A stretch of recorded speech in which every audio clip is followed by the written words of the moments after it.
Olá, eu sou a Samantha, este é o Arthur e você está no canal dele, meu, nosso, o cão que lê. E o cão leu ele pela primeira vez, um filósofo xará dele, Arthur Schopenhauer, meu filósofo favorito da vida. Sim, não sei como não falei dele antes aqui no canal, mas fique que no final eu irei mostrar 10 livros para você escolher qual dos próximos. Sim, ele é meu filósofo favorito da vida, mais conhecido como o filósofo do pessimismo. E hoje, já vista tudo o que está acontecendo, eu vou trazer um livro para incentivá-lo à leitura. Pensei em fazer uma análise dos debates, tá? Mas falei, não vou fazer isso, cada um que vote quem quiser, mas com este livro, Como Vencer um Debate Sem Precisar Ter Razão em 38 Estratagemas, escrito por Schopenhauer, tem aqui um manual, é que eu não achei, vou confessar para vocês, O Príncipe, do Maquiavel, porque aqui ele cita. Eu vou ler uns trechinhos, vou mostrar essa minha edição, que vai completar 24 anos aqui comigo. Eu amo essa edição de paixão, é um livro lido, relido, lido, acho que assim, é de cabeceira. Acho que poucos, acho, é bem achismo mesmo, que poucos conhecem, porque senão, tal qual o Príncipe de Maquiavel, teria sido censurado. E quem conhece essas 38 estratagemas, você vai falar, Samanta, qual a diferença entre estratagema e estratégia? Porque estratégia é diferente de estratagema, porque estratagema significa arte de enganar, basicamente isso. É saber como enganar você, sem necessariamente precisar ter razão, óbvio. E aí aqui tem 38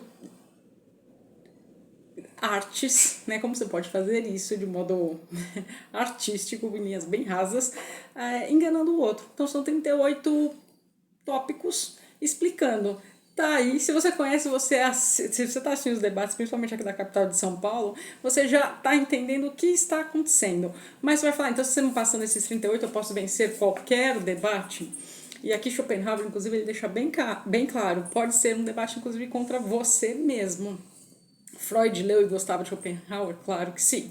Claro que sim. Então, por partes. Quando ele nasceu, isso é importante. Schopenhauer nasceu em 22 de fevereiro de 1788. De uma família muito rica, riquíssima, riquíssima. Então, assim, ele era aristocrático, ele viveu bem, ele sim, tudo isso. Ele se inscreveu na faculdade de medicina, mas acabou que ele se apaixonou por Platão e por Kant, base do pensamento dele é kantiano, e ele morre em 1860, em setembro, salvo engano, dia 21. Então, por esse mês faz aniversário da morte de Schopenhauer. Enfim, tenha em mente que você vai falar, então vou sair sabendo tudo? Não vai sair sabendo tudo. Porque em filosofia a gente tem que ter uma coisa em mente. Todo filósofo, ele, de certo modo, filósofo do pessimismo. Aqui não tá nesses que eu mostrei, um calhamaço, que é a grande obra dele, que ele escreveu com 31 anos, né? O pessoal das antigas produzia coisa que o pessoal de hoje em dia não produz, o mundo com vontade de representação. Essas aqui são outras obras, ele escreveu muitos aforismos, ele teve, vou dizer bem no raso e vulgar, uma treta com Schopenhauer, por assim dizer. O Schopenhauer teve uma treta com Nietzsche, ele admirava muito Kant, e este livro quase entrou no mundo com vontade de representação, mas eu não quero que isso pareça uma aula de filosofia, mas eu tenho que pontuar em que contexto se situa. Se você não entende um pouquinho de Aristóteles, de nada vai te servir esses estratagemas. Se você não entende, aí você vai falar, por que Aristóteles? Porque ele está contrapondo, na verdade foi uma tentativa este livro de complementar, por assim dizer, essa parte da dialética aristotélica. Essa vai estar ficando complicado, não é que, como eu disse, não vai ser uma aula, não vai ser nada complicado. Mas eu vejo que os mediadores, os entrevistados, vários candidatos sequer têm conhecimento deste livro, porque se tivesse, não ia ter gente surfando na cabeça de ninguém. Porque uma coisa, e assim, e tá tudo interligado. Eu dou risada quando assisto os debates. Você vai falar, nossa, é triste. Eu não acho. Eu gosto de gente inteligente. Se você é e tenha também diferença, tem a diferença entre ser inteligente e esperto. Se você é inteligente e esperto e conhece literatura, cultura, a Bíblia, o que for, você surfa na cabeça de quem for. E aí eu fico vendo as pessoas tentarem debater fora, eu não vou mencionar político nenhum, mas o fenômeno isso, o fenômeno aquilo, tá tudo aqui. Uma obra que foi escrita no século XVIII, início do século XVIII, porque ele nasce, como eu disse, em 1788, ele escreve pós 1800 e inicia, então no início do século XIX a gente está falando, a gente já está já no meio, um quarto do século XXI, e isso aqui é desconhecido. Você vai falar, tá, por que você está falando, vou dar o tom, essa medição, então eu comprei em 2001, 2002, na faculdade de filosofia, de psicologia a gente tinha uma matéria no primeiro ano, eu cursei em 1999, entrei na faculdade com 19 anos, tinha uma matéria chamada filosofia e a gente estudou Schopenhauer. Na época, o professor falou de um livro tal, não lembro qual foi, falou de um título, e aí quando eu fui atrás eu achei isso aqui, comprei pelo título, sim, porque quem não se encanta com este título? Como vencer um debate sem precisar ter razão. Mas é uma leitura difícil, não se engane. Esta minha ediçãozinha, que eu não sei se tem dela para vender ainda hoje, porque ela não vem só com os 38 estratagemas. O professor Olavo de Carvalho, sim, antes que você torça o nariz e tal, jogue aqui no YouTube, Olavo de Carvalho, 1970, comecinho dos anos 80, enfim, ele era um excelente professor, um homem muito culto. É que sei que fizeram a geração nhen, de 5 anos para cá, enfim, que cresceram, que nasceu depois dos anos 2000, o pessoal que está aqui já há um tempinho sabe que eu tenho os Erija mesmo dessa turminha, que é muito rasa, então não vai entender, até porque vai falar, não, mas só são 38, eu vou ler rapidinho a época deste livro. E assim, O Imbecil Coletivo é um excelente livro, eu não tenho mais, porque houve uma época em que sim, eu vendi, porque os livros do Olavo ficaram esgotados durante muito tempo, depois foram relançados, agora hoje ainda são vendidos, só que um pouco mais caros, mas aí eu não me readquiri. Mas se você quiser ler O Imbecil Coletivo, ele é um livro excelente, eu super recomendo. Enfim, não quero entrar aqui em polêmica, eu quero só te mostrar e explicar como vencer um debate sem ter razão nos termos de Schopenhauer.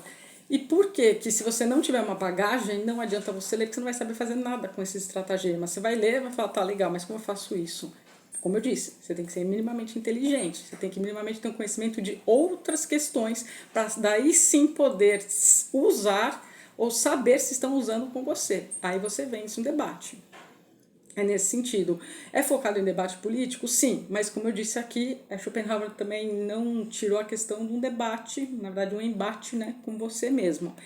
E aí aqui, o que me ajudou muito, porque a primeira vez é truncada quando você lê, não vou mentir, porque aí você pensa, pera, ele está falando de Aristóteles, mas se você não tem o mínimo conhecimento do que é a retórica para Aristóteles, você não vai entender quando ele fala, então, eu penso diferente de Aristóteles, tá? Pensar diferente em quê? Então aí não é um manual de faça isso, faça aquilo, não é. Agora, se você tem um conhecimento mínimo, se você leu as 48 leis do poder, é um livro excelente também.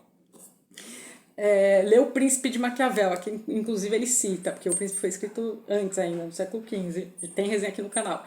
E se você leu isso, você dança na cabeça de qualquer pessoa, e aí fica todo mundo nessa era rasa que a gente vive, se questionando, mas o que fez, o que não fez, tá tudo aqui explicado. Se você assiste sabendo, e eu faço votos que este livro seja mais falado, e em que as pessoas, e aqui o professor também disse, o Olavo de Carvalho, porque a gente tem notas introdutórias dele, e a gente tem um guia de estudo feito por ele em relação aos 38 estratagemas, e todas as vezes que eu li me embasando. Ele exprime as opiniões dele? Sim, ele exprime, mas de modo que tenha a ver com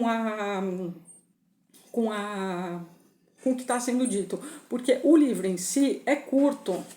O livro em si você vai falar que são só 38. Então, aqui, começa aqui. Então, você vai falar aqui que tudo isso antes é uma introdução. Então, a gente tem uma introdução do Olavo de Carvalho.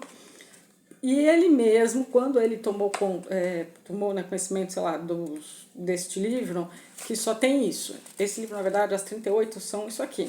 Nessa medição, na página 95 a página 185, ou seja, é um livro de 80 páginas. Só que a gente tem notas de introdução e aí a gente tem uma parte também de Schopenhauer falando ele mesmo. E a gente tem alguns adendos que o Schopenhauer mesmo colocou, e no final a gente tem um esquema da dialética, para você poder entender o que é, eu já vou explicar para vocês. E a gente tem umas notas de rodapé que ajudam muito na leitura, porque senão você vai falar, tá, Samuel, só fala aí dos estratagemas. Então, aqui, né, no sumário, só para vocês saberem como esse livro é dividido, e se vocês encontrarem essa edição, não deixem de comprar. Não sei se ela ainda está vendo, não precisa pesquisa, mas aqui, ó, Introdução Crítica à Dialética de Schopenhauer. E aí a gente tem 90 páginas só disso. Depois a gente tem o texto e os comentários da dialética e da erística. Erística, guarde isso. Por quê? Porque isso aqui é a dialética erística. Aí você vai falar, nossa, mas quanta dialética daqui, quanta dialética de lá? Pois é, porque se a gente só for para os 38 estratagemas, que de novo disse e repito, né? É o engano feito com arte. É isso que é estratagema. Então aqui tem 38 tópicos que estão assim: ampliação indevida. 8, por exemplo, encolerizar o adversário. Vou falar desse, já que cadeiras andaram voando, para daí dar o tom e explicar.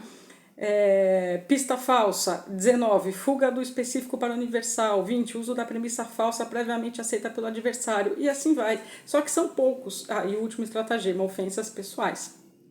Enfim, eu não quero mencionar mesmo os candidatos, mas tem candidato que está errando feio. Como não está vendo, não está entendendo, e não só verdade, entrevistadores também, que eu falo, gente, eu gosto de gente inteligente, gente, não adianta, eu gosto de gente inteligente, eu fico feliz, nós estamos em 1870 pessoas aqui no canal, e todo o canal literário tem uma média de 10% de vídeos assistidos, então a média está girando em torno de quase 180 pessoas que assistem aos meus vídeos. Isso vale para todo o canal. Gostaria que os canais maiores falassem, porque o meu é insignificante para quem tem 500, 600 mil inscritos no canal. Enfim, de qualquer modo, vamos lá. O que eu separei? Como Schopenhauer começa, nas próprias falas dele. E aqui tem muita nota de rodapé que eu achei gostoso, porque Schopenhauer, então, ele nasceu em Danzig, numa cidade chamada Danzig, que é na Polônia, tá? Que depois ele passou a vida dele toda na Alemanha, mais de 20 anos, quase 30, em Frankfurt. Porque ele perdeu o pai dele tirou a própria vida aos 18 anos, tem isso, é importante falar. Depois a mãe dele quis ficar solteirona, foi bem difícil, muitas das coisas ele estudou em colégios britânicos, enfim, tem muita coisa aqui da vida dele. E o alemão, para quem estuda um pouco, sabe, com um verbo às vezes pode significar que nem o idioma português, não vejo tanta diferença assim, é difícil estudar alemão, tal qual é difícil estudar a língua portuguesa. E aqui tem notas de rodapé riquíssimas para explicar a tradução. Isso acontece muito com Freud e acontece com Schopenhauer também. Pois bem, como que começando o livro? Schopenhauer, página 1. Dialética erística é a arte de discutir, mais precisamente a arte de discutir de modo a vencer. Ponto. E aí ele continua explicando, ele não fala difícil, você falou, o filósofo do pessimismo, é assim que ele é catalogado, ele tem uma visão muito pessimista do mundo, mas papo por outra hora. Depois eu vou mostrar aqui os livros, e vocês me falam o que querem, aí eu vou. Hoje eu quero me ater aqui a algumas questões. Aí você vai falar, tá, qual é o contraponto?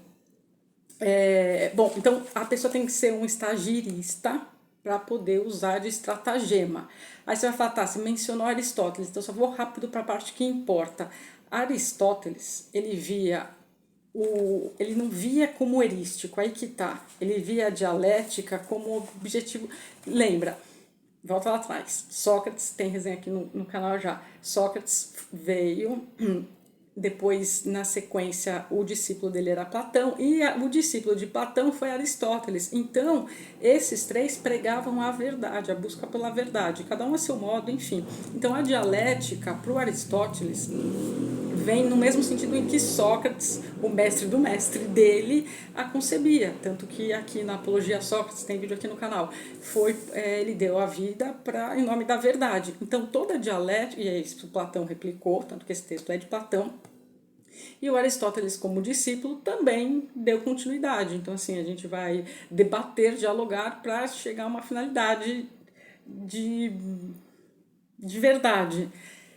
Quando vem Schopenhauer e mostra que na dialética erística você pode vencer algo sem ter razão, ele está retirando de que o objetivo final do debate, da conversa, do diálogo, seja a busca pela verdade. É assim, é um manual de persuasão para você chegar ao seu objetivo. Para mim, Maquiavel leu muito esse livro de Schopenhauer, leu.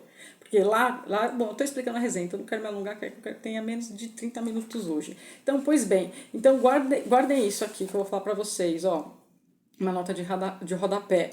Ó, a dialética aristotélica, isso é importante, é inseparável da técnica da discussão, da investigação, do chegar à verdade. Mas aqui eu me questiono, em um debate nos dias de hoje, para você ter um alcance de mídia, porque é que nem, gente, século XVIII, século XIX, não tinha mídia do jeito que tem hoje dessas coisas. E nem com essa geração 2000 mais, que gosta de ver coisa de 15 segundos, não tem nem paciência para assistir meus vídeos. Não tem como você também, para mim, hoje eu vejo e eu falo como ex-candidata que fui, que, essa vai falar, mas você, quando foi candidata você já sabia isso? Sabia, mas fui contra o certo, deu muito ruim porque eu nunca ganhei nada. Quando você tenta provar pela lógica, pela razão, enfim. Os filósofos batem muito nessa tecla, Maquiavel bateu muito na tecla, Erasmo de Roterdã, aqui tem o elogio à loucura. A gente tem que tirar nossas paixões. É por isso que as pessoas falam, em política tem que tem que ter fígado. Tem porque você não pode deixar que as suas paixões regam o teu pensamento. E o que é paixão? Não é paixão, amorzinho, não é isso que eu estou falando. É paixão, é emoção, os teus pontos fracos, fortes, o que você gosta, o que não, o que te importa, o que não. Se isso sobe a cabeça, você... A Erasmo de Roterdã vai entrar aqui, tem resenha do elogio sobre a loucura, você vai perder a razão que é a arte de pensar pura e simplesmente. E lembre-se, ele se embasou muito, ele amava o Kant. Kant tem 2 livros fantásticos, intragáveis de se ler muito, Crítica da Razão Pura e Crítica da Razão Prática. Então, assim, um pragmatismo, aonde eu quero chegar, não tem espaço para parte emoção. Se vem a parte emoção, você perde de todos os estratagemas. Lembrando que estratagema é o quê? A arte de enganar. Ponto. Então, eles têm pontos de vista diferentes. Este livro, para o próprio Schopenhauer, não funcionou como um complemento à dialética aristotélica e, enfim, ele ficou um livro incompleto, mas que é uma base enorme de muitas coisas. Pois bem, já falei muito. Nos termos de Schopenhauer, tudo que eu vou falar aqui, tá? Não vou ler nada das notas de rodapé, mas que para este livro compensa, é riquíssimo alguém elucidando, porque, como eu disse, é um pouco... você vai ler, mas você vai aplicar como? Aí entra também em tudo que eu falei no início, não quero me repetir. Aqui, ó. Eu não vou falar que página que eu tô, porque aí pouco agora importa. Para estabelecer uma dialética pura, devemos deixar de nos preocupar com a realidade objetiva, que é a questão da lógica, e encará-la simplesmente como a arte de vencer o debate, o que com certeza alcançaremos mais facilmente quando tivermos razão na questão. Mas a dialética, enquanto tal, deve simplesmente ensinar como defender-nos dos ataques de todo tipo, especialmente dos desleais, e por isso mesmo, como poderemos atacar o que o outro afirma sem cairmos em contradição. E, sobretudo, sem sermos refutados, deve-se dissociar claramente a descoberta da verdade da arte de fazer com que a nossa proposição seja aceita como verdade. E aqui fica meu ponto de, tanto geração Z quanto qualquer coisa, os debates políticos de muitos anos para cá são muito enfadonhos. E para mim, as pessoas falam, mas é debate para discutir política, proposta de governo. Quem discute proposta de governo em 1 minuto? Em 1 minuto e 30? Não dá, não dá, é inviável. Em 1 minuto e 30 e depois. Você vai falar, mas você queria que fosse quanto tempo? Não sei, mas tempo mais que 1 minuto e meio para poder pelo menos falar. Você vai falar, mas Samanta, cada um tem seu plano de governo nas suas redes sociais, enfim, acho um porra essas coisas. Vai lá na minha rede ver, nossa, um porra. Mas enfim, tô subindo agora um vídeo, gente, coisa chata. Tirem isso, vocês perdem segundos preciosos. Pois bem, mas como é tudo vê lá, que ninguém tem paciência para ler um plano de governo inteiro, também que garantia você tem que depois de eleito A, B, C, D ou X, importa quem, vai de fato executar aquilo. não tem-se essa garantia. Então, assim, de fato, pouco importa. Então, quem usa desta dialética erística, tá certo? Tá subindo nas pesquisas, tá. Aí você vai falar, mas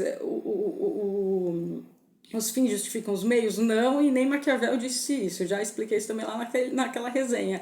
Mas o que eu estou querendo dizer é que em 1 minuto e meio, 30 segundos para rebater, cada um fala o que quer. E quem tenta falar mesmo disso não dá certo. O outro devora, janta, fala, palita os dentes. Eu vejo e falo, gente, não dá. Enfim, mas não vou criticar candidato nenhum, tá aí, que você faça uma boa escolha por São Paulo, que eu costumo dizer, não defequem nas urnas, porque depois nós todos vamos ter que ficar nadando nesse esgoto. Mas vejam aí, joga lá. Tem um debate que eu gosto muito, é antigo. Enéas e Marta, essa daí que é vice, Marta Suplicy. Ele também devora ela com conhecimento. Só que aqui, onde que tá? Acho que eu nem separei essa parte. Mas a gente tem, não separei porque tem muita coisa aqui que ele fala. A gente tem algumas questões que eu não. Ah, não. Ó, pro Aristóteles, olha que interessante. Para Aristóteles tem 3 fatores que são determinantes na persuasão: a pessoa do orador, quem é que está falando, os fatos que a pessoa está falando e o teor dos argumentos. Então, é quem é que está falando, do que está falando e quais são os fatos. A retórica, ela exclui do campo de estudo a retórica no modo geral. Os 2 primeiros, quem está falando e os fatos. A retórica, ela só se baseia nos argumentos. E quem estudou filosofia sabe como é complicado essa parte de lógica e retórica, principalmente Aristóteles, cansa demais. Mas, enfim, para a erística, não. Então, quem está falando conta.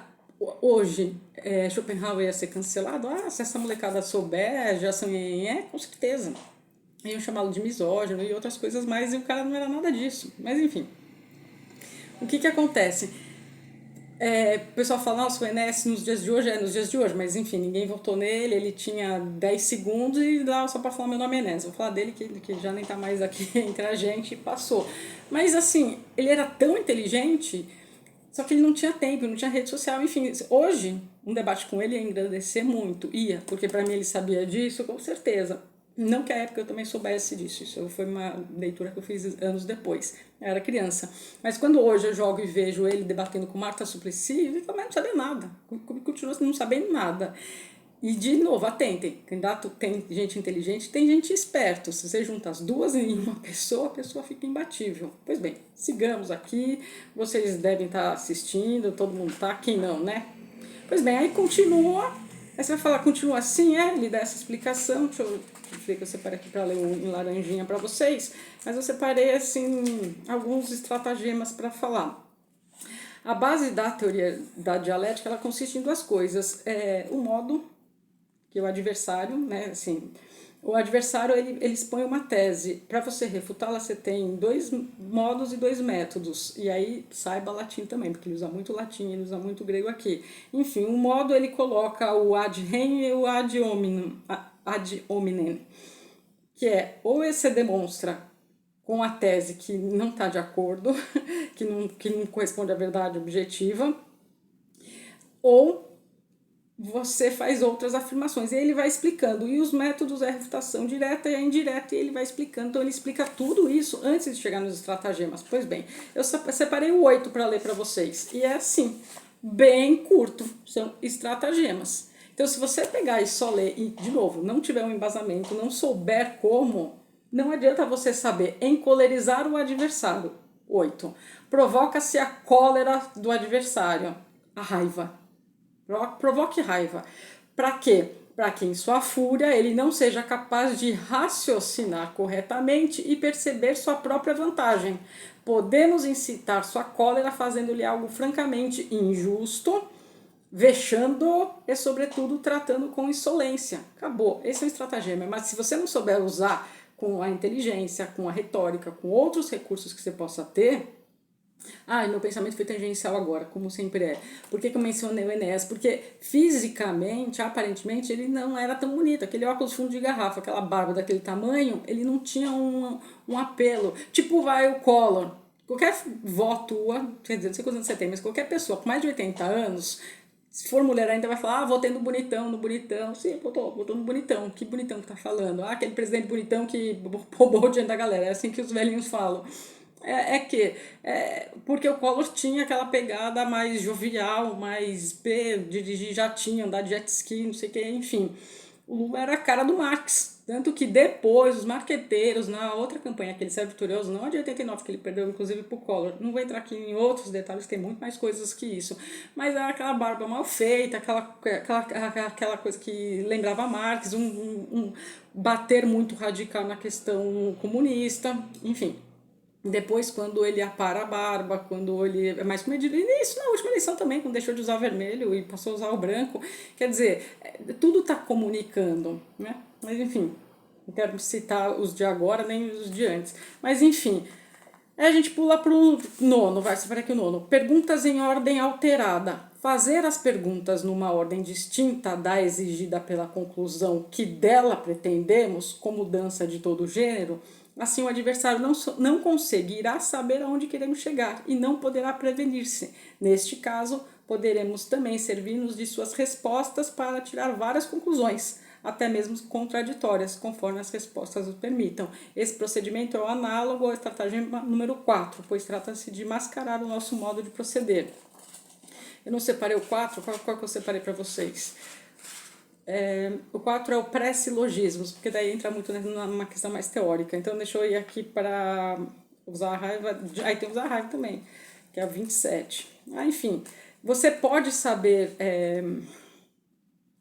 tudo isso sem saber os nomes, mas a questão, e que eu faço votos que filosofia seja dada de novo nas aulas de psicologia, nem sei como está isso, mas principalmente em colegial, no sentido de que até aqui tem, aí sim, no fim o Olavo de Carvalho deixa algumas ideias de que as pessoas pudessem debater, tipo, pegar dois alunos, dois estudantes, botar um tema X e para um poder observar no outro, porque todo mundo não vai ficar estarrecido quando aparecer um candidato inteligente, bonito, esperto e culto, que surfa na cabeça de todos os outros e que tá deixando todo mundo sem resposta. Eu penso, gente, tem resposta para tudo isso.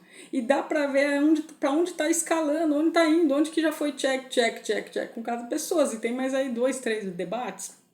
Vai ficar cada vez melhor. Depende da ótica que você está falando, que você está observando. Mas se você sabe tudo isso, você tá já vendo os passos. Gente inteligente, não tem jeito. Até para entrevistar, para tudo. Enfim, e quem sabe disso gera raiva também dos outros, tá? Guarde isso, gera raiva e gera inveja. Porque se você não sabe manipular, ter o domínio desta arte, se você não tem um controle, porque aí também juntam dois fatores aqui, você tem que ter um controle, de novo, emocional muito alto para poder usar através da lógica essas coisas. Se teu emocional não tá bem, não adianta você ter essa lógica, porque o emocional ele vai vencer. Você tem que conseguir controlar a sua mente, controlar as suas emoções, as suas paixões, independente do que o outro esteja dizendo. Gente, quando o marqueteiro ruim tem nessas campanhas que falam, gente, seria tão mais simples, a pessoa está gastando milhões, daria para empregar muito mais, mas muito menos, de modo muito mais produtivo. Mas como as pessoas estão mais burras, gente, tá aí, é isso. As pessoas estão mais burras de modo geral, não quero generalizar todo mundo, mas de modo geral. Depois eu vou trazer eu não gosto de falar em QI no sentido antigo, de antigamente, mas é a geração que está com o QI mais baixo, é a geração mais burra que já tivemos, é mais burra que os pais, essa nova aí. Aí você vai falar, onde que isso acarreta? Porque daí também diminui a leitura. Se diminui a leitura, se diminui sua capacidade de interpretação de texto, se diminui essas questões todas, como que você vai entender isso? Como que você não vai deixar a raiva ficar aflorar quando tocarem na tua ferida? Todo mundo tem um calcanhar de Aquiles em algum canto da vida. Quando o opositor descobre, eu já quase me jogar do 10º andar. Aqui, não é no físico, você ganha aqui. Quando você ganha aqui, o outro fica possesso. E quase me esfaquearam também. Esse relacionamento. Ai, gente, hoje eu dou risada porque eu falo, tava usando, não de propósito, mas quando você vai para um debate, você tem que ir armado. Você vai para um debate em que você está concorrendo a ser prefeito, ou seja, o gestor de um município X, você vai desarmado? ou vai com aquelas mesmas estratégias batidas em uma era em que as pessoas já estão claramente cansadas? Dá para explicar tudo. E dá para explicar a inveja pela questão psicanalítica dos outros candidatos, das outras pessoas, de quem rechaçam. Dá para explicar tudo. Agora, uma coisa é você dar um voto de confiança sabendo disso tudo. Seja para o novo, seja porque acredita, mas você está sabendo que está sendo utilizado. Outra coisa é você votar e ser uma massa de manobra, outra multidão. E aí a gente vai ter muitos ismos, muitas etes no sentido paquita, né? Tipo de candidato. Vai ter muito candidato de estimação. Por isso que eu falo, não idolatro nenhum. Gosto de alguns? Gosto. Tem meu respeito? Tem.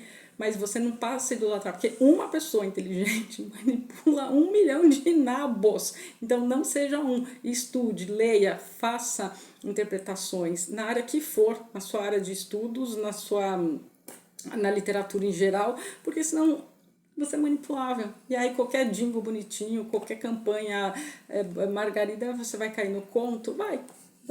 E aí, de novo, né?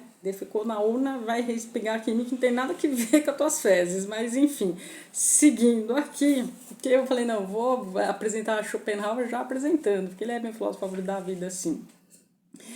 Ó, o estratagema número 23. Impelir o adversário ao exagero. A contradição e a luta impelem a exagerar as afirmações. Por isso, podemos provocar o adversário contradizendo e induzi-lo, assim a exagerar para além do que é verdade. Uma afirmação que, em si e em certo contexto, pode ser verdadeira.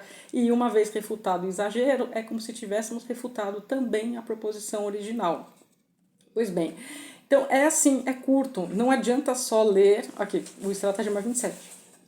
De novo, provocar a raiva. Se diante de um argumento o adversário inesperadamente ficar zangado, devemos utilizar assiduamente esse argumento, não apenas porque é bom deixá-lo irado, mas também porque presumimos que a esta altura tocamos o lado mais fraco de seu raciocínio e que o adversário neste ponto já não consegue tirar de nossa mão o domínio da situação e voe cadeira. É isso, gente. É bem isso. Deixa eu ver o que mais dá para ler aqui para vocês para dar gostinho. Acho que eu já dei bastante gostinho, né? O último estratagema, o 38º, vai.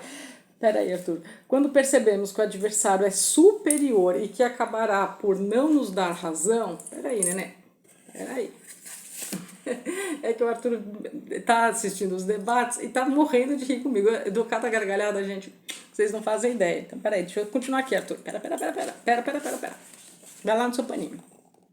Então, quando percebemos que o adversário é superior e que acabará por não nos dar razão, então nos tornamos pessoalmente ofensivos, insultuosos, grosseiros.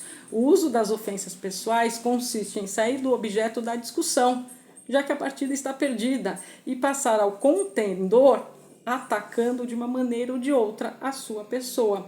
Isso poderia chamar-se, aí está aqui em latim, para distingui-lo, e outra vez em latim. E aí ele vai explicando, tem uma explicação bem longa, são 3 páginas essa parte. Enfim. E é aqui ó, que eu digo, aqui dentro de Schopenhauer, a parte escrita em grego, acho que não vai dar para pegar aí. Eles têm a parte escrita em grego e a parte escrita em latim. Aqui, uma parte aqui, ó. Aí já é do... Deixa eu ver se já entrou aqui o Olavo ou não. Não, são anotações ainda de Schopenhauer. Os antigos empregam os termos lógica e dialética quase sempre como sinônimos, outros tanto fazem os modernos. Que foi que eu expliquei no início. Aqui, 3. Maquiavel prescreve ao príncipe, que eu já expliquei lá na outra resenha. Príncipe é o governador, o governante, o prefeito, enfim, no livro O Príncipe, Maquiavel indicou que aproveite em cada momento a debilidade de seu vizinho para atacá-lo. Do contrário, este pode, em qualquer ocasião, tirar partido da debilidade do príncipe. Se existisse lealdade e boa-fé, as coisas seriam distintas. Aí aqui embaixo, a nota de rodapé é: Lealdade e boa-fé são justamente para Aristóteles os pressupostos práticos das disputas dialéticas, diferentemente do que acontece com Schopenhauer. Você não pode ir leal e com boa-fé em nenhum debate, porque se você já for com essa premissa, você vai se dar mal, você vai perder. Aí, continuando aqui no Maquiavel prescreve ao príncipe que aproveite em cada momento a debilidade de seu vizinho para atacá-lo. Do contrário, este pode, em qualquer ocasião, tirar partido da debilidade do príncipe. Se existisse lealdade e boa-fé, as coisas seriam distintas. Mas, como não se pode esperar isto dos demais, ninguém deve praticá-las, pois não teria retribuição. O mesmo acontece nas controvérsias. Se dou razão ao adversário no momento em que este parece tê-la, não é provável que ele faça o mesmo no caso contrário. Antes, recorrerá a meios ilícitos, portanto, devo fazê-lo também. É fácil dizer que se deve buscar tão somente a verdade, sem preconceitos em favor da própria tese, mas não se pode pressupor que o adversário fará, e assim tampouco devemos fazê-los nós. Ademais, se quando me parece que o adversário tem razão, desisto de minha tese que ao princípio considerei verdadeira, é fácil que, levado por uma impressão do momento, eu renuncie à verdade para adotar um erro. E aí continua, e aí tem aqui então, né, o esqueminha da dialética. Então a gente tem aqui, que eu mostrei para vocês esse gráfico, a gente tem aqui a dialética, a gente tem o modo, que é o ad rem e o ad hominem, a gente tem os métodos, direto e indireto, e os fundamentos, consequências, as instâncias e os estratagemas, que vai do 1 até, enfim, vários, aqui ele fez 38. E aí aqui no finzinho a gente tem as notas do Olavo de como ler, o manual de como ler. Eu separei, acho que uma coisa aqui interessante.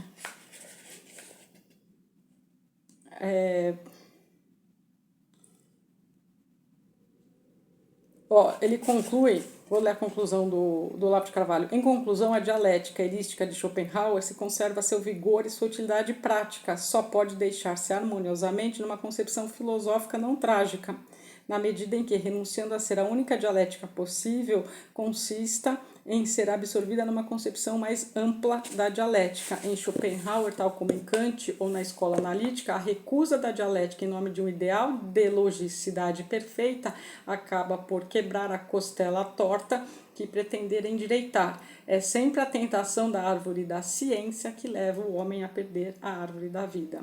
Ele escreveu no Rio de Janeiro, em Páscoa da Ressurreição de 1997, Olavo de Carvalho. Esse finzinho que ele faz uma boa análise. Aqui atrás, um manual de patifaria intelectual, nada mais nada menos. Arthur Schopenhauer, nascido em 1788 e morto em 1860, deixou inconcluso este livro breve e perturbador com que desmascara os esquemas da argumentação maliciosa e falsa, que sempre estão na moda. Por mais de um século, a dialética erística ficou praticamente ignorada, até que o renascimento dos estudos sobre retórica e persuasão viesse tirá-la do esquecimento, mostrando seu potencial explosivo. Nesta edição, o texto é enriquecido por extensos comentários e acréscimos do filósofo brasileiro Olavo de Carvalho, que seu O Imbecil Coletivo consagrou como um expert no desmascaramento da pseudo-argumentação. A antissofística de Schopenhauer, comentada por Olavo de Carvalho, é nitroglicerina pura, é verdade. É um livro excelente. Tá aí, você pode comprar só os estratagemas, mas vou repetir que é sempre que eu bato na tecla. Não adianta você saber disso tudo e decorar esses 38, não decore, não é assim que funciona, e não ter bagagem. Mas antes dos que eu vou mostrar, procure algo assim nesta linha, porque daí você entende mais sobre a vida, sobre a obra do autor, tipo esses, Compreender Schopenhauer, antigamente tinha esses aqui também, enfim, eu era uma apaixonada lá dos anos 2000 e continuo. Tinha essas edições, né, Schopenhauer em 90 minutos, isso ajudava bastante, ajuda até hoje a dar este panorama para você poder entender uma obra do que se trata. Senão você pega assim a seco, a cru, enfim, vou deixar então tá aqui, esta é a leitura indicada, compre minimamente por curiosidade para você saber. E aí o que o professor disse eu endosso aqui, no sentido de que deveriam haver esses debates entre alunos de colegial, porque aí seria, enfim, tudo que eu já falei até agora, não vou me repetir, já passou de vários minutos. Eu vou mostrar aqui alguns, me deixe qual desses você quer que eu resenhe na próxima resenha que eu trouxer de Schopenhauer. Sobre o fundamento da moral, eu gosto de todos, não me peça para eu escolher. A Arte de se Fazer Respeitar, essa coleçãozinha aqui era ótima. Aforismos para a Sabedoria da Vida. Esse aqui eu gosto muito. A Arte de Ter Razão. Você pega esse aqui quando precisa. Esse aqui eu li muito e reli, enfim, tem vários comentários meus. A Arte de Insultar. Sobre o Ofício do Escritor. A Arte de Conhecer a Si Mesmo. Esse aqui é complicado, gente. Vai levar um tempinho, mas vocês escolherem esse. Metafísica da Vida, Metafísica da Morte. Mas esse aqui dá um bug na sua cabeça que garanto que... Todos esses. Mas esse aqui... Ele mostra bem base na teoria dele. Enfim, A Arte de Ser Feliz. Metafísica do Belo. E não tem esse negócio. Isso aqui foi... Acho que eu nem comentei em um vídeo que o sol estraga a capa dos livros e durante muito tempo ficou na minha biblioteca, eu não percebi. E aí o sol queimou e estragou. Enfim, tá aqui. Era de uma coleçãozinha, acho que só não consegui comprar a época 1. Deixa aí, reveja esse finalzinho, qual que você gostaria desse para uma próxima. Quem tiver mais votação vai ser o elegido. Por hora, fiquem sabendo que sim, existe este livro e eu espero que ele venha à tona por mais pessoas comentando, mais pessoas lendo, para não gerar tanto espanto e comoção e furor, enfim, para que você não seja massa de manobra de ninguém, mas que você assista, se divirta, entenda o que está se passando por trás. E aí fica não só a nós, enquanto eleitores, nós enquanto telespectadores, mas pelo amor de Deus, aos jornalistas, a quem está fazendo as entrevistas, a quem está perguntando, porque senão fica até engraçado de ver, né? Enfim, não vire torcedor de ninguém, é o que eu costumo dizer, não vire torcedor, você pode apoiar, você pode dar um voto de confiança, eu acredito sempre no novo, e o que já se provou que não deu certo, eu sou radicalmente contra. Mas eu espero que você faça uma boa escolha. Assista agora os debates com isso na sua mente. Se você puder comprar, seja a edição que for, essa comentada ou qualquer outra, pois compre, porque servirá também para a sua vida pessoal, né? Eu costumo dizer que a cabeça, né, gente? Eu gosto de gente inteligente, eu gosto de saber cada vez mais, e é o clássico, né? Socrático, inclusive. Só sei que nada sei. Quanto mais a gente sabe quanto que a gente não sabe. E nesta busca por saber, por a gente sempre estar adquirindo, né, daí livros e pensar e debater, enfim, é como a gente vai ficando mais inteligente, porque a força física uma hora se perde. É bom saber defesa pessoal? Nos últimos anos eu fui aprendendo umas técnicas que eu cansei de ganhar aqui, e aí a pessoa... Eu já tive óculos quebrados, gente, já quase me jogaram do 10º andar, já quase me esfaquearam, já me internaram até, porque é muito gostoso quando você entende como o outro funciona, não no sentido da psicologia agora, mas no sentido da observação. Quando você faz uma análise, quando você faz uma leitura baseada em todas as leituras da sua vida, é impossível você não ver para onde que está sendo rumado dentro das possibilidades, né? Porque também aqui ele não menciona, mas em outros livros, inclusive, tem a questão do príncipe, do próprio príncipe de Maquiavel, a questão de usar a boa fortuna a favor, né? A questão da... A gente não controla o que vai acontecer no exterior, mas independente do que acontecer, usar a favor. Nem ia falar, mas assim, por exemplo, alguém que tenha algum tipo de apelido, não rechace. História da quinta série, vai? Da quinta série, qualquer semelhança com a realidade é mera coincidência. Quem rechaçava o apelido pegava. Quando você não dava nem a mínima bola, ele não pega. Ou eu tive, enfim, Samantha, sua Anta, cansei de ouvir isso, até o momento que eu fui ver lá a Anta, o bichinho, falei, pode me chamar, porque tava fazendo uma boa comparação. Ou Jamanta, eu gostava das Jamantas também, então quando você entende, você faz isso quando criança, eu não tenho culpa aqui, nem todos os irmãos nasceram com a mesma inteligência que a minha, gente, aí aqui fica mesmo meu desabafo, perdi no físico e muito. Mas né, ganhei sempre aqui. Mas no sentido de você observar, de você entender o que está acontecendo, e isso gera raiva no outro, e aí o outro perde o controle e desconta a raiva em você, que é quando parte para agressão física.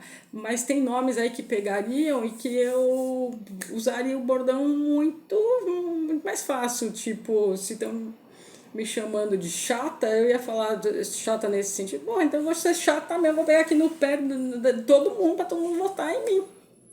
E usar a favor no marketing, porque aí você automaticamente trava a fala do outro, por exemplo. Mas enfim, o meu voto também não é dessa pessoa aí não. Mas é nesse sentido. E outros todos. E alguns são irrefutáveis. Se você acredita no pronome neutro, você tem que aceitar que o nome está sendo chamado através do pronome neutro, sim.